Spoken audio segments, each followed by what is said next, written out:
This morning, my fellow reporters and I are bringing you a full report of the many aspects of the culture in Indonesia. We have a total of 5 segments that we are bringing to you today. Sit tight and enjoy the presentation. And now, to our first reporter on religion. Thanks, Nate. There are many religions present in modern-day Indonesia, but there is one religion that is the most prominent.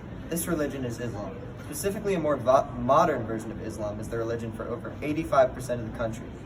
Indonesia has the largest Muslim population of any country in the world. Atheists in the country are also persecuted when it comes to marriage, registering for identification cards, and birth registration. The religion has caused there to be a lot of discrimination towards sexual and religious minorities. When it comes to civil affairs in Indonesia, there are different courts of law for different people. If you follow Islam, you'll have a different court than for somebody who follows Christianity. Islam has spread to Indonesia through merchants in the 13th century. Many local rulers adopt the religion, and it is very widespread.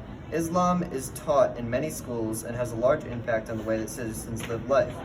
Even though Islam is dominant, religious freedom is still allowed in Indonesia. Back to you, Nate. Thanks for the information, Owen. Now we move on next to the customs and traditions of Indonesia. Go. Within Indonesia, we can see at least 300 different ethnic groups. Each group has their own set of customs and distinctive cultural objects, though there are many similarities and tendencies between them. With all of these groups, family is a very key factor in keeping tight relationships with the extended family. For many Indonesian families, since early times, the youth rarely leave their homes and live for their entire lives. Indonesians tend to be very collective and close with their community. Friendliness and inclusiveness is very important to the culture. In Indonesia, the different communities love to celebrate holidays, and ceremonies are thought to bring the community together. Families in Indonesia will typically start out their mornings by presenting their offerings. No matter what religion the people uphold, they are usually very spiritual. Thank you, Avery. We now move on to Nathan with the inner workings of arts and literature in Indonesia. Thanks for the intro, Nate. Arts and literature are a prominent part of Indonesia. The arts in Indonesia date back to prehistoric times around 10,000 BC.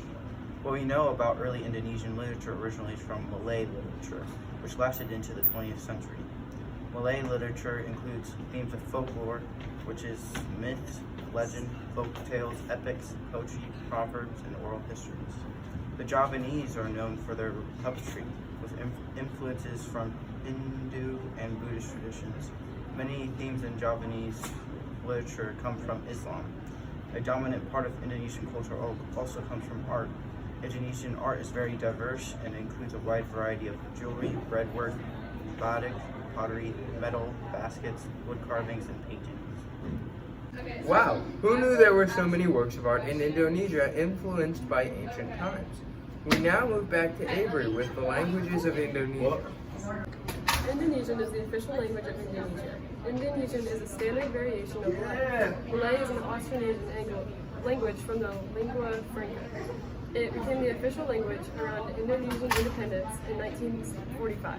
Besides Standard Indonesian, over 300 languages are spoken in Indonesia.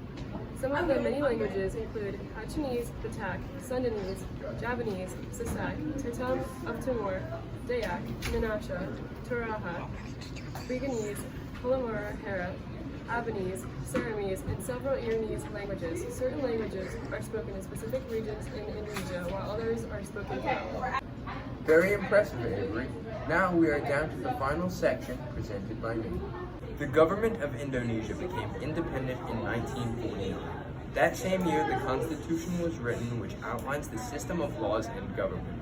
Most power in the government is in the executive branch, with one elected president that can serve up to 2 5-year terms.